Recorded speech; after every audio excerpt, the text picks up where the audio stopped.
Hello guys, welcome back to our channel. We are so excited to have you again. A lot has been happening, and with the way things are going, it seems that the country is on autopilot, telling you the truth, because we've seen a lot of activities of self-help, and also we've seen a lot happening in the political fields. Now the news we have for you is about what Sunday Igboho had to say about Tinubu and other Yoruba politicians who he says they're not even supporting him.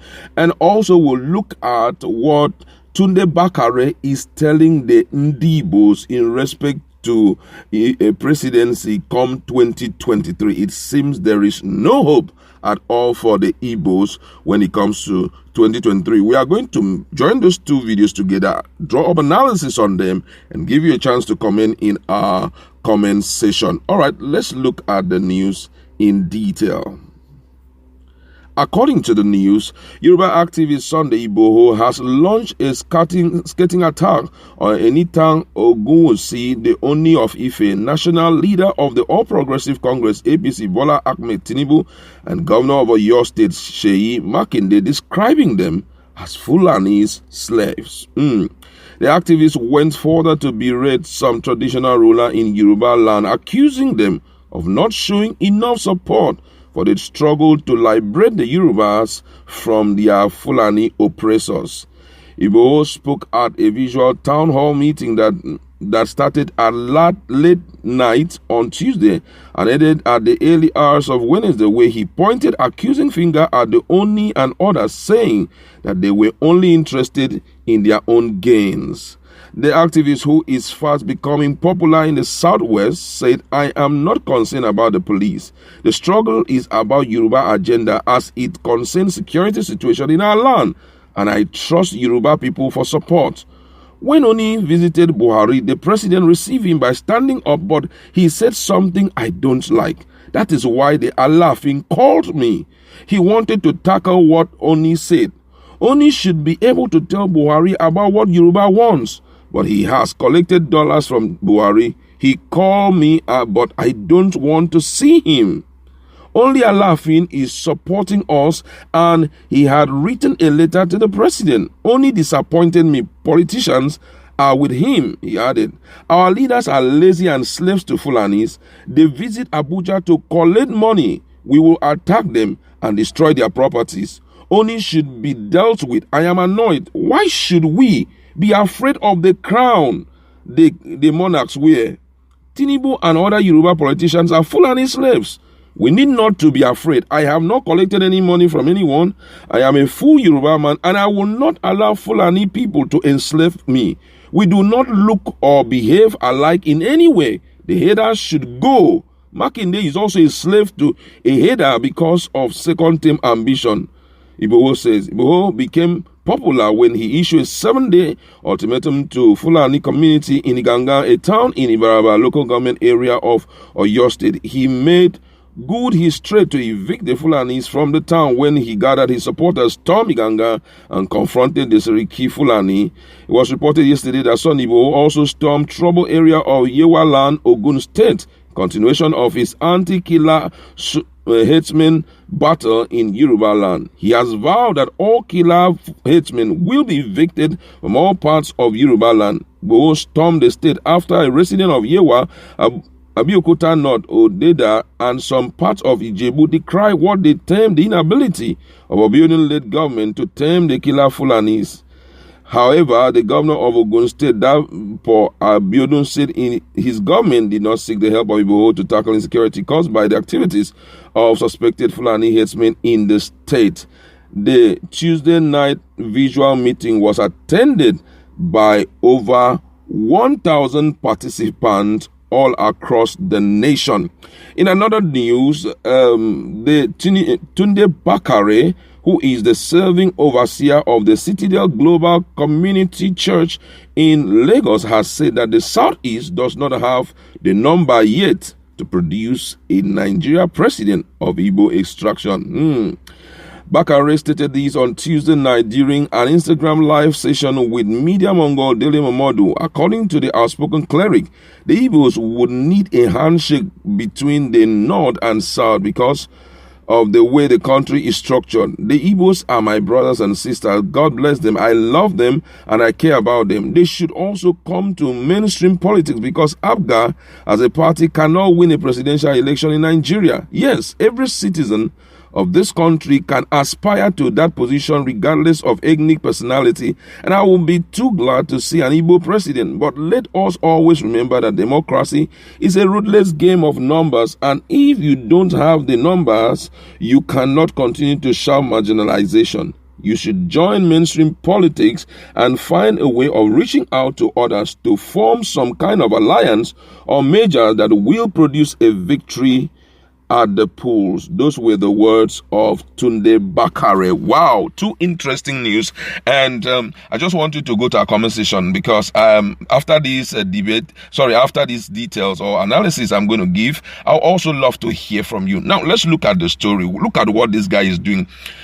They are not pursuing the same purpose. Talking about Nnamdi Kanu and Igboho, they are not pursuing the same purpose because Nnamdi Kanu is neck-bent to see his own people become a nation of their own. Igboho here is looking at the liberation of the Yorubas, though they are still one part of Nigeria. And he has started talking. He's not been talking like this, and he has started mentioning them, getting angry. You heard what he talked about, the Ooni of Ife. This is how people lose respect for their positions. They have good positions, but nobody seems to recognize them, neither to respect them. Because if you are in a position of authority, there are some responsibilities that have been given to you. And if you don't carry out that responsibility, you can't force respect out of people. Respect is earned. You don't force it out of people. When you perform, the people will give you topmost priority. When you begin to show the people that you are above money and you are above just your personal selfish gain, you will see the level of respect you will command amidst your own people. Ooni of Ife is a respectable position, but listen to what Igboho said, that he even traveled down to meet with Buhari but couldn't even tell him the truth about the things that are happening. Let's be real, all these political positions that people are clamoring for, max you stay in that position as far as democracy in Nigeria is concerned is 8 years. And some of them will still have as much as 30 more years to live on earth. Some even 40 years to live on earth. What do you think people will be looking at you like? How about your children? Because those are some of the things that they need to consider. Look at how this guy talked down on Tinubu. Because of what? Because of how he has watched him almost trade out his own people. Look at what is happening today in the political scene. I don't even see Tinubu becoming, a ticket bearer for APC come 2023 because it's already obvious that the Igbos are agitating for it, the Yorubas are agitating for it. And unfortunately for Yorubas, they don't even garner any support. They can't even garner support for Tinubu again. Yeah, the political class are making, even the political class, I could still remember a month ago when one of the speakers, who I think from the Lagos State House of Assembly, decided to gather other speakers from the southwestern states to talk to them about supporting Tinubu, that Tinubu has done tremendous things for the region and it's time for them to reward him for what he has done by giving him or supporting him as he goes for presidential position in his party. Look at how opposition were coming up. A lot of people, the speaker from Ondo said he doesn't have anything to say because Okeredolu is his topmost priority. Even in Ekiti State, the speaker they said, hey, it is Fayemio. Some people were like so outspoken and said, he has not even consulted us. How can we give him this and that? Just to show you that it's no more game as usual. And fairly recently, when the president went to revalidate his membership in APC, he clearly said it no more and said appointment will give you a ticket in Abuja again. You've got to struggle for your appointment, for your position in the party. It's no more something that will just dash out to the people. The eyes of the president has even opened now. So you just see that Tinubu had ended up, unfortunately, like what Igboho had said, to be Fulani slaves. And this is really shocking, my brother. And it's interesting because a lot of them will have to pass these lessons to their children and children and say, you see this set of people, never you condescend into engaging in any agreement with them except you are going to be the one to start, and then possibly you can allow them to follow up. Owolowo suffered the same thing, and we are seeing again them falling prey. I respect Igboho for this, and thumbs up to him. Now let's look at what Tunde Bakare had to say about the Igbos. For me, it makes no sense. Because if you look at the federal character principle, you know that in Nigeria we have three major ethnic groups: the Igbos, the Hausas, and the Yorubas. Igbos have not less than 5 or 6 states in Nigeria. The Yorubas the same thing. The Northerners the same thing. So if you have already prioritized these people before and said that they are one of the key ethnic groups in Nigeria, why is it that when it was time for you to hand over power to them, you're talking about the issue of number, talking about democracy has been a root game and all of that?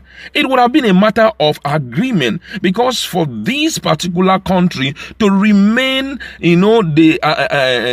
coming together of multiple ethnic groups, there need to be some level ground agreement between these major ethnic groups. Throw it to the Igbos and say, whoever you guys want to give it to, well, that's your cup of tea, but this is an opportunity for you guys to roll out somebody so that this country can still remain as one.